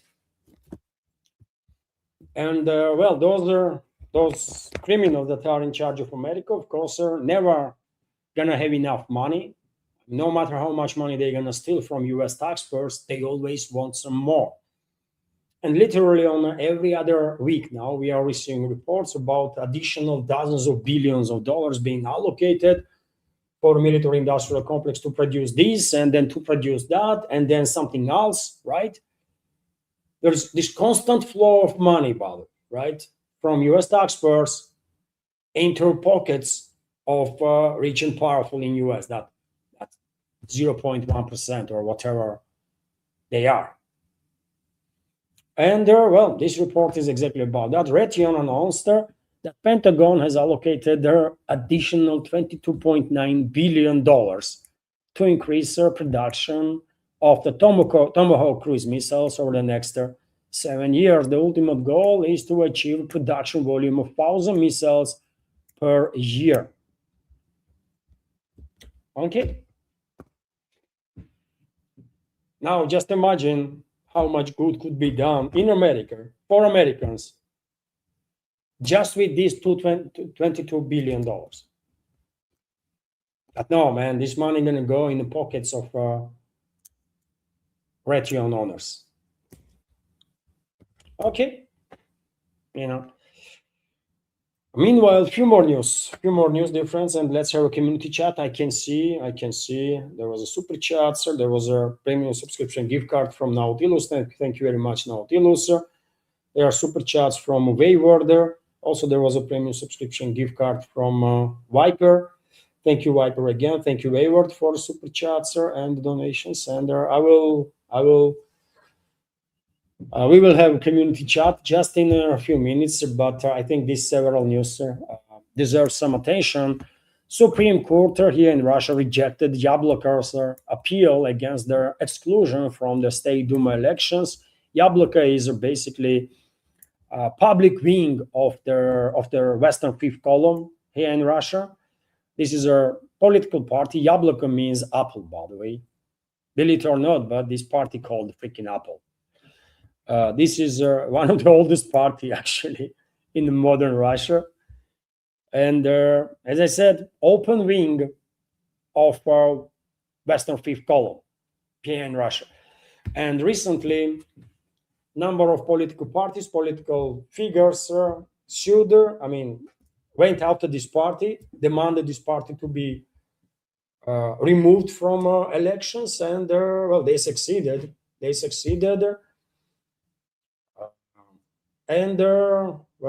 I guess this Supreme Court decision is a final decision, right? So that Yabloko are not going to participate in upcoming parliamentary elections. I personally have no issues with that. If anything, I would ask why on earth this party still exists, man. How come that open public wing of a fifth column of the West is operating this flicking freely? Are we all idiots or something? But yeah, I mean, it is what it is, man. It is what it is, right? And Central Election Commission excluded Yabloko from a federal ballot for the Duma elections that gonna take place on 20th of September, right? Elections gonna start on 18th, right? Early elections, like you can vote in 18th, 19th if you want to, and there 20th is the final day. I have not made my mind, dear friends, yet about participating, about voting for any of the parties. But I might, if I participate, I'm definitely not gonna vote for a ruling party, because I was never put in support and never gonna be put in supporter of his party, right? In order to send a message, I have to decide now from two parties that I'm thinking of, which might get more votes, right? Both parties that I'm talking about are in support of deterrent to be restored with the collective West, in support of, they have same position as I am, right? More or less. In regards to relationships with the collective West and so on, right? So question for me is now, which of these two parties will manage to gain more votes so that I will vote for that party, so that hopefully it will get enough votes to challenge a ruling party in the parliament as much as possible, right? Still, ruling parties in RSA gonna get majority votes because they're gonna mobilize their forces, their supporters, much easier than other parties. After all, ruling party always enjoys this de facto presence of the systemic support, right? It's every country is the same in this regard. And so, yeah, they will maintain majority, but most likely. But I don't think they're going to have super majority. And I think it will be a good thing for parliament, political process if at least one another party in the parliament will be strong enough, right, to engage in a serious debates, right, to attempt at least to challenge ruling party and to uh, potentially together with their other opposition parties, even put impose some political pressure on the ruling party and its leadership. So yeah, I have not made my opinion yet. I'm gonna see some poll numbers that which is not really that good of an indicator, but uh, we will see. We will see, but it is good that Yablok is not gonna be there, man. By the way, I mean, fifth column, Western fifth column in Russia is already too freaking powerful, too influential, and I mean, present open public work of this wing of fifth column Yablok was just too freaking much, really. I mean, too embarrassing, really, right? I wonder if Western propaganda is paying much attention. Maybe they might don't, because I think Western ruling class not going to recognize these elections anyways, right? So therefore, they might not even pay attention. Also, India, South Korea, UAE show growing interest to Northern Sea route, which is a good news. Which is a good news, of course. Well, every time I see positive reports about Northern Sea routes, I'm step closer. Not me personally, but my prediction is a step closer to become a reality that Northern Sea route is going to become a major trade route for this planet, for this world in next 15 to 20 years. I think this is inevitable. This is inevitable for many reasons, but we will see. 20 years is a lot of time, right? And given the level of degeneracy of the creatures that are living this world, yeah, you never know, man. There is no guarantees that humanity will survive next week in 2 decades. Also, yeah, I will end the news segment on this a news, sort of news, that Kanye West, by the way, U.S. American R&B or hip hop artist, rapper, right, rapper. Kanye West will perform in St. Petersburg in October, and there is a quite a agiotage, by the way, around this subject. This guy, believe it or not, he's being cancelled all over the Western world, right? For some good reasons and some bad reasons, right? I'm not support canceling nobody, but I mean, when Kanye West is coming up with some songs about picking, which might be interpreted and it is interpreted by many as a attempt to glorify freaking Nazis, German Nazis, and their freaking mustache men. Oh, that was quite something, man. I never understood that. It's not a humor, and there is nothing funny about it. I know artists are very strange people. I mean, good artists especially, and Kanye West is a clearly, by the way, clearly uh, Adarione, Blin. How you say Adarione? He's a genius, man, in his field, right? He is very talented, 100%. I actually listened to quite a few of his songs and songs that he produced, right? But yes, he did make some moves, by the way, that I was kind of, what the hell, man? Give these guys some freaking medicine or something. He is clearly experiencing some psychological issues time to time, right? Что? Anna is telling me that he allegedly wants to meet with the Putin. I mean, that will be really too much.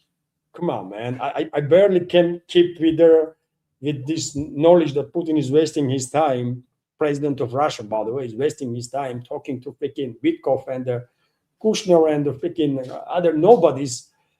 And come on now, Kanye West, go do freaking music. You don't need to meet no presidents, man. That's not your field of expertise, right? But yeah, there is a high interest, by the way, towards the concert. He's been canceled all over the West, but definitely not in the rest of the world. He had a recently concert in Georgia, right? He had a few days ago concert in Kazakhstan. In October, he will have a concert in St. Petersburg. And when I see this report, by the way, you know what was my first question that came to my mind? Is it going to be safe, man? I mean, given the intensity of attacks by NATO ruling class, NATO member states, and the Ukrainian proxies on the Leningrad region and St. Petersburg city, well, that would be concern, right? For me personally, is it going to be safe? Because, well, globalists and their regimes that they control, they are mass murderers, right? They might actually go after this crowd and they're bomb it, man, in St. Petersburg. Would not be surprised at all. So, safety, security of the crowd, the security of this gathering will be primary concern, right? And should be primary concern, I guess, of local authorities there. Hopefully, this event will go down calmly, peacefully, and everyone will enjoy the evening, right? On October 10th and 11th, by the way, Kanye West will have his show in St. Petersburg, and hopefully he will stay calm and he will not have these freaking psychological breakdowns when he's doing some crazy stuff, man. Right? Really crazy stuff. Um, because he's a genius, man, in his field. Honestly, one of the best producers in the field, one of the best musicians in the field, right? And one of the best artists in the field of hip hop, R&B, rap game. So it's all good. Okay, dear friends, that's about it. That's about it for a news segment. And now let's have a community chat. If in case you like the video, if it was informative, interesting, entertaining. You see, today I exercised a little bit in humor and irony. I'm not talented, by the way, in the humor, unfortunately, right? I would love to be a little more talented in this field, in field of comedy, but I'm not. But yeah, nevertheless, I might try time to time to be funny. Sort of, why not, man? There is a say that I love loves that one who laughs on itself on himself and that's what I do quite often, by the way. I laugh on myself. I can take a joke. I myself can make jokes about myself, don't really take myself too seriously. This is a healthy approach, I think, right? Thank you. Healthy way uh, to live the life. And therefore, yes, I mean, time to time I might try to be a little more clownish. Okay, why not? Anyways, let's go for super chats now, and um, let's do community chatter, dear friends. First, I will highlight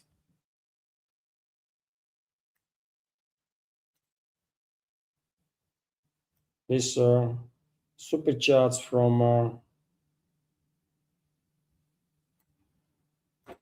Wayward and also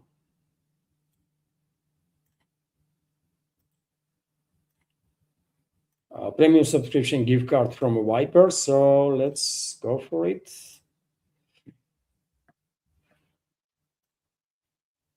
So Viper, thank you very much again for your premium subscription gift card on Rumble, which is a $5 donation every single gift card. Also, Wayward, thank you very much for your super chats and their donations. And Wayward is commenting, anytime we hear about a potential transfer of fighter jets to Ukraine, it has nothing to do with the transfer. Those jets are being flown by NATO pilots. There is not enough time to train Ukrainian pilots. And I agree with you, Wayward. I still believe that F-16s and Mirage 2000s, for example, are piloted by NATO pilots. Maybe for plausible deniability sake or something, those pilots being given Ukraine citizenship or something, right? But nevertheless, I'm never going to buy into this nonsensical story that in a 3 to 6 months' time, one can become a trained pilot on either F-16 or Mirage 2000 or any other plane for that matter. It's just technically impossible, right? It takes years, actually, years of practice to become an actual capable pilot on these modern planes.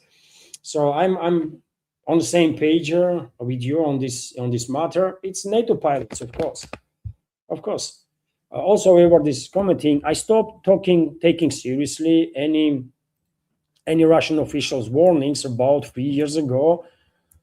Perfect example, instead of issuing a warning to Japan, why not to expel their JP ambassador? Enough with this nice guy stuff. And yes, what can I say, man? What can I say? Whole world is watching. Whole world is watching us, and nobody freaking understands what the hell are we doing. No one understands, honestly. What are we doing? You know, there is so many things that we can actually do that will be effective, very effective. But leadership is deciding that they're going to continue with whatever strategy they have, if they even have any strategy whatsoever. At this point, I'm not sure they have any strategy, really. It does not look like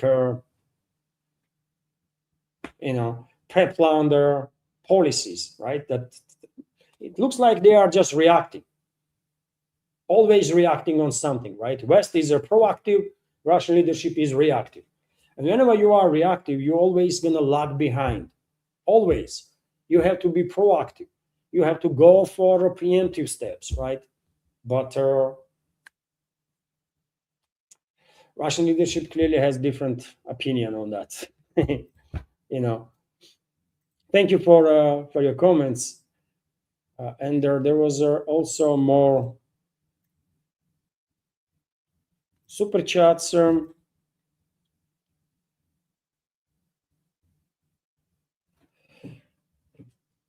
There was a more super chats from Wayward. Let's continue with this.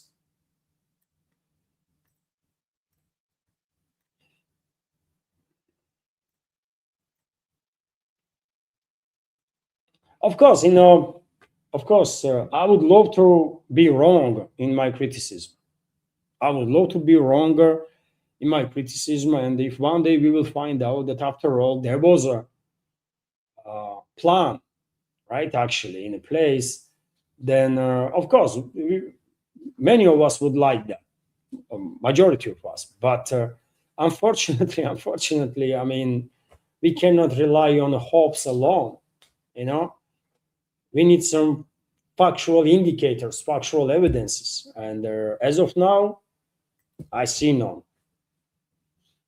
Wayward is also commenting, as long as Putin is the president of Russia, no one will take Russia seriously, not when it comes to warnings or Russian willingness to come to the defense of allies. And I'm afraid, you are spot on. I'm afraid that's exactly how things are. Russian president was seen very differently before special military operation, and his image has changed drastically. No one expected him to be this, what is the right word, man? This soft on Western ruling class, on enemies of Russia.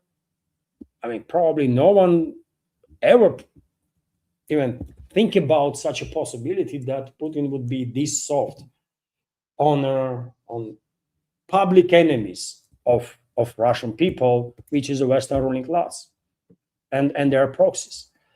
It's crazy, man. It's crazy what's happening, but it is happening nevertheless. And one day we will have answers. When one day we will have answers. I know what answer is gonna be, man. I think I know for sure, or I cannot know for sure, but I think my understanding of the reasonings of rapid or my explanation of rapid growth in career of Putin and then his presidency and his policies. I think I know what's up there, right? I know what's going on there, but I need. But one day we will have evidences. Maybe in 5 years from now, 10 years from now, 15 years from now, or 20. But one day, all the information or most of the information will become public, and the whole world will realize what was going on. And yeah, many people are gonna be shocked. Not me, because I think I know what's up, and I knew that for very long time. By the way, right? This is not something new. I was always challenging myself in this reading of this part of their situation. I myself did not wanted to believe that this could be case, but I think there is enough evidences now out there, enough indicators that I think I understand things correctly.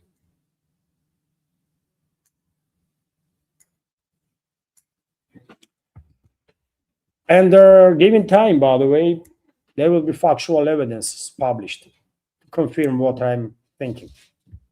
100%. Putin must be very happy. Wayward is commenting he can exchange fine arts with Kushner, Witkov, and the new guy. His colleagues will came bearing gifts, about 2,000 drones on Moscow after they departed. Yeah, I mean, I get the point there, irony. And yet again, what we can do? Nothing we can do about it, isn't it? Literally nothing. We all are trapped with Putin and his inner circle. We all are trapped with him in this mess that he created, actually. It is what it is, man. You know, it is what it is. Wayward is also commenting. Vanessa at the BT journalist living in Lebanon says there are a lot of Ukrainian special forces being used to train Al Jolani's jihadist army in drone warfare and conduct false flag operations in Iraq. I have no doubts about it. Kiev regime's forces, special forces, being used to train all sorts of terrorists, not just in Syria. And Syria is known for long, even before they overran Assad's regime. There already was reports, and I was reporting about it too, that Kiev regime has established contacts with their terrorist groups there in Idlib province. But there are a lot of reports about presence of Kiev regime's forces in the terrorist camps in different African countries, when they are providing weapons and the training to those terrorist groups to then fight against their governments on behalf of France, on behalf of Western ruling class. First and foremost, we are talking about Sahel region, of course. So yes, I mean that's Ukraine has been transformed from failed state that it was before into criminal terrorist entity that is used now by Western ruling class all over the world for all sorts of a dodgy criminal activity. I mean, it is what it is. It's just factual. And Western elites don't even care what's going on. Don't really care that much what is going on a on medium level or a bottom level of activity of the regime there, right, in Ukraine. They have a free pass in many ways, but same time they obey orders. When orders come from London, when orders come from Washington, they do what they've been told. You know. Thank you for sharing, Waywarder, and for your super chats and the donations through Rumble. And let me continue.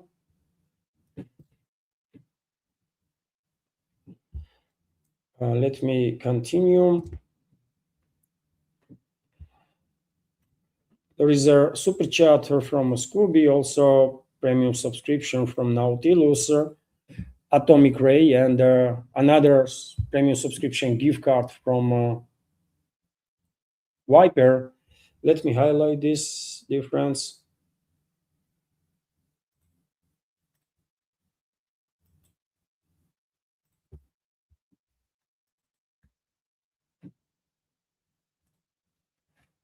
So Nautilus, thank you very much again for your premium subscription gift card on Rumble, which is a $5 donation. Atomic Ray and Viper, thank you both for premium subscription gift cards. Thank you very much. And Scooby, thank you very much for your super chat and the donation on Rumble. Scooby is commenting, Putin is likely just hedging, trying to continue keeping ties to the West despite the conflict. It's apparently normal in international relations. No, it's not normal when you're acting with your enemy as if you are best friends. It's not normal, Scooby. You cannot make this normal to look normal. It's not. It's just simply not. In my personal opinion, I'm not saying that because Western ruling class is so hostile towards Russia, because Western collective West is so hostile, or the NATO member states, let's go and nuke them all. No, of course no. But at least let's start with respecting ourselves and our people. That would be a good start. And you know what? Let's give them one final warning before retaliation. Okay, try. Give them one final warning before retaliation, right? Or maybe it will work. Maybe it will work. Give them 7 days, 1 week, all NATO countries to completely cut their involvement in this war against Russian people. Give them a week. That's enough, isn't it? And after that, for any level of involvement of any of the NATO member states, just take retaliatory strikes on legit targets with conventional means. Is that too much, really? No, it's not. It's not, man. That's how we should act, actually. That's how we should operate. This is my belief, anyways. This is my belief, and yet again, only more or less reasonable argument on opposite side, from people that support this restraint policy that I have seen so far, is that at least in the past this was working, when some people were saying that with restraint policy Putin is avoiding wider conflict with the West. And you know what? Maybe 3 years ago you could make that case. Maybe even 2 years ago you could make that case. But now this argument does not work, because unfortunately throughout these years all we have seen as a response on Russian restraint policy is further and further and further escalatory steps from the collective West, right? So therefore now I think we are much closer, due to this restraint policy, and its consequences, which is Western ruling class being extremely emboldened. Now we are much closer to wider conflict with the collective West than we would be like 3 years ago if we restore the deterrent on a same day or same week when Western ruling class, for example, first time went and attacked a Russian over the horizon radar in that was Astrakhan region or something. Remember, Scooby? It was a 2022 battle, correct? And that beyond the over the horizon early warning system has nothing to do with Ukraine whatsoever. Nothing, right? This system is detecting launches of intercontinental ballistic missiles from other side of the planet, literally from other side of the planet. And you know how that system works, isn't it? That system launches this long wave waves, radio waves. Those waves ricochet from the upper atmosphere and go down into other side of the planet, right? Ricochet from there and with the same trajectory come back to this very same radar. That's how these over the horizon radars are working. And it's a part of a Russian strategical nuclear triad. Western ruling class tried to blind Russia. Western ruling class with this right try to blind the Russian Federation in terms of potential nuclear strikes. It's very serious, right? It's a very serious. If we retaliate, then of course, probability that we would end up in a wider conflict with the West would be like next to zero. But now, because Western ruling class is emboldened beyond anything, beyond imagination, now unfortunately this wider conflict looks like absolutely inevitable. Because at some point, Western elites going to push Moscow. I mean, they're going to push Moscow with such a force that eventually Moscow will have to retaliate. Easy for whatever West did already is not enough, but they will go for even bigger attacks, even bigger provocations. Just look, man. That's what we are seeing on regular basis, isn't it? So acting normal with your enemies is not normal. I think acting normal with your enemies, it's not normal. Resolve the issues, right? Resolve the issues, and then if it's necessary,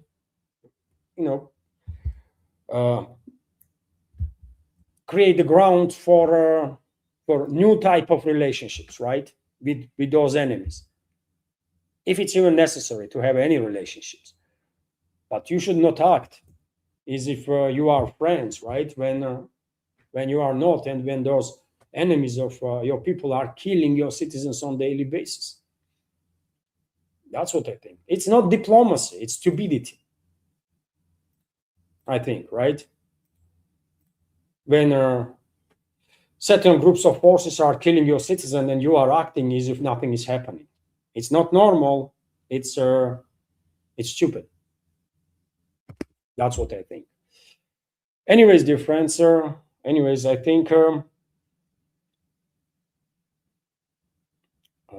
think we had a good conversation, isn't it, dear friends? I will end, if I may, this program right now. In case you liked this program, please. I see. Chat. I see super chat right there. Another one. I will highlight that in a second. Well, in case you like the video, dear friends, click that like button if you can. Unsubscribe and subscribe.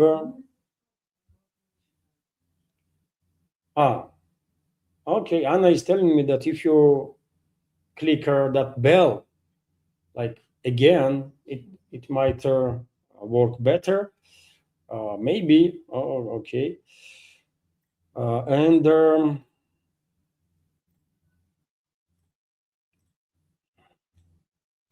also there was a commentary from Wayward super chat. Let me highlight the answer. Thank you, Wayward, for another super chat on Rumble and donation and the commentary. And Wayward is commenting, although international relationships between countries are important, no country should neglect their first priority, the defense of their citizens. Unfortunately, Russia has failed in that area.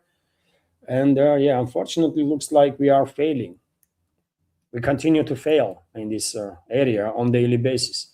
And not because of the lack of strength in Russian militaries or security services or the strength, lack of a strength in society, but because lack of action on behalf of ruling class. That's it. You know, uh, ruling class elites are failing Russia, not the first time, by the way. Historically speaking, this is not the first time Russia is facing something like that.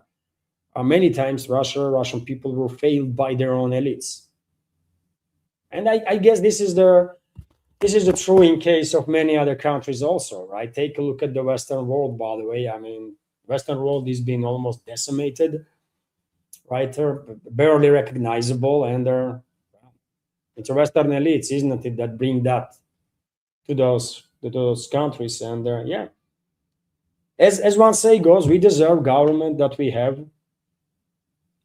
We deserve government that we have. So I guess we did not deserve any better, right? Maybe we did not grow up yet to have any better. I don't know, but it is sad, man. It is sad that um,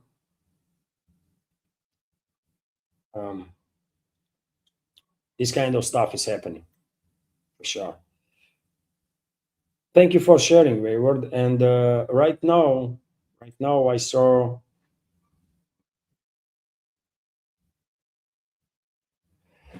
I can see comment from Viper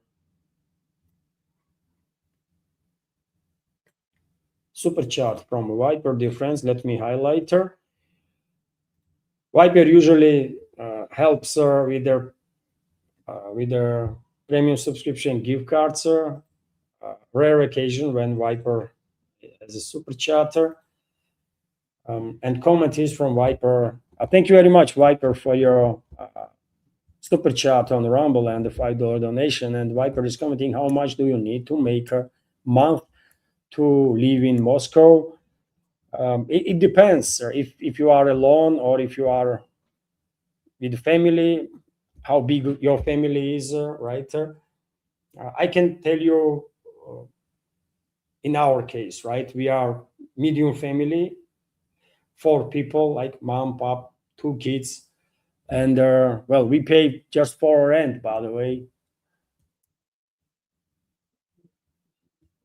$1,200. This is a formally it's two-bedroom apartment, uh, but one room is being transformed into sort of it's like three rooms, dining room and their kitchen. By the way, it's not big of flat. $1,200 just for a flat of this size in rel- in relatively inexpensive part of the Moscow. I mean, if you go closer to the center, city center, then I don't even know how much prices are there.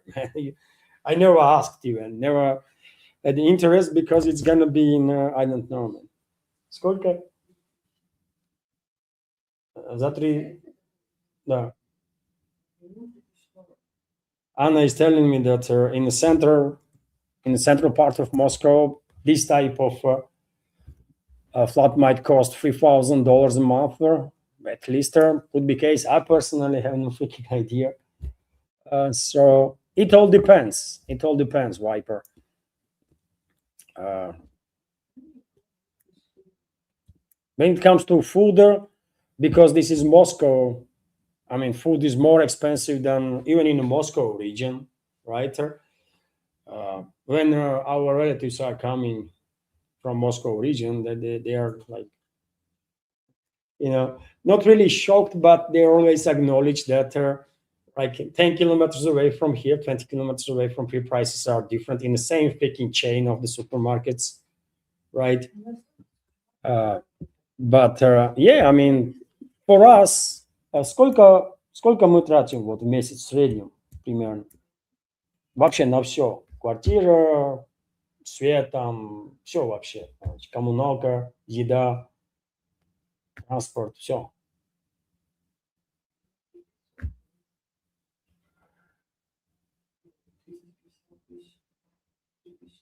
Yeah, I mean, our expenses are 2,500, $3,000, sir.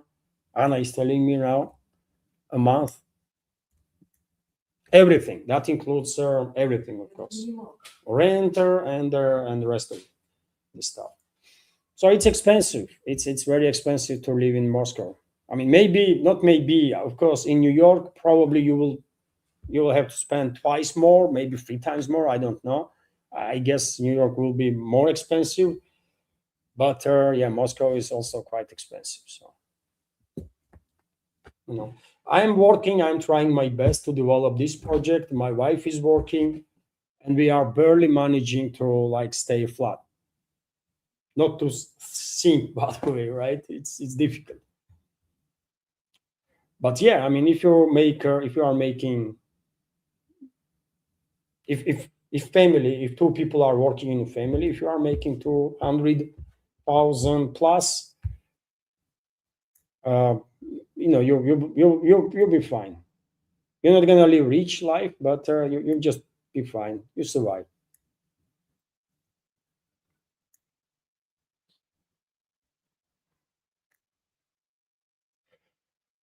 So that's been said, dear friends. I hope my answer is good enough, because it all depends. Of course, if you are a lone wiper, for example, if you are planning to come to Moscow, if you're gonna rent, let's say, studio,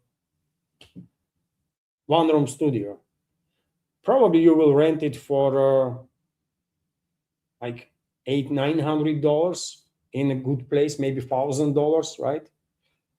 And another $1,000 for food and transport, stuff like that. So $2,000 will do well. Maybe less than that. You know, it all depends in which part of the city you live, renting the flat, and all that kind of stuff. So thank you very much, Viper, once again. Many thanks to all of you, dear friends, for sharing. Uh, ah, you see, there is another super chat from. No, I will screenshot. I will make screenshot time. If I see it, I can make a screenshot. Point is that sometime I might just don't see it, right? And that's when I might miss. But if I'm monitoring, then so let's.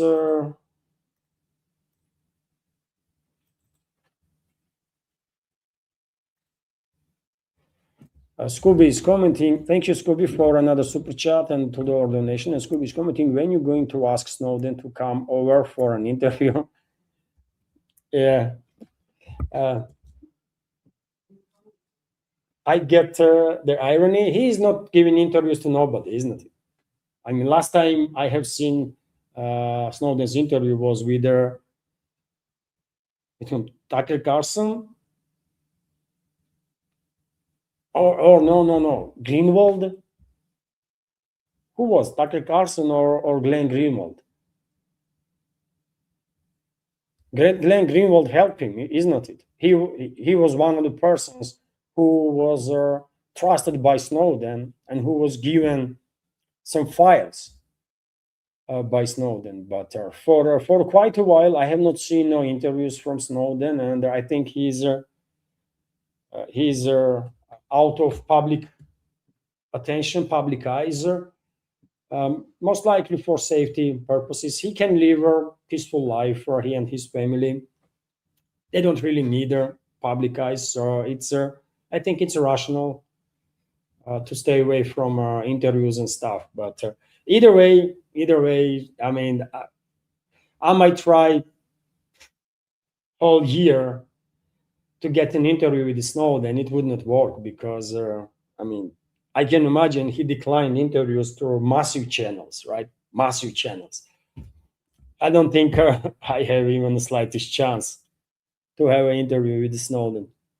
Our channel, our community have to be like 20, 30 times bigger, at least, I guess, for him to show some interest. But yeah, but because he lives low life, I mean, quiet life, away from public eyes, I think this is a intentional move and the right move, actually, right? It's safer this place this way, I guess, for him. And there was another super chatter.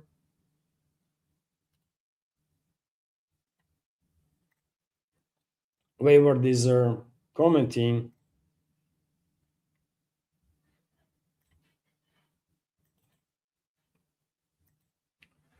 Thank you, Wayward, for another super chat and a donation. And Wayward is commenting. I would love to hear Edward Snowden's take on Epstein class and the West. I mean, all his interviews are interesting. I think I have seen all of his interviews. I have listened to all of his interviews, and they're all are interesting. I have seen movie, by the way, about him. Right, quite okay movie, actually. I will say. So yeah, it would be interesting to have a conversation with him. Of course, he knows stuff that we can't even imagine, right? So it would be, of course, interesting to have a conversation with him. But you know, I don't think I'm ever gonna be in a position to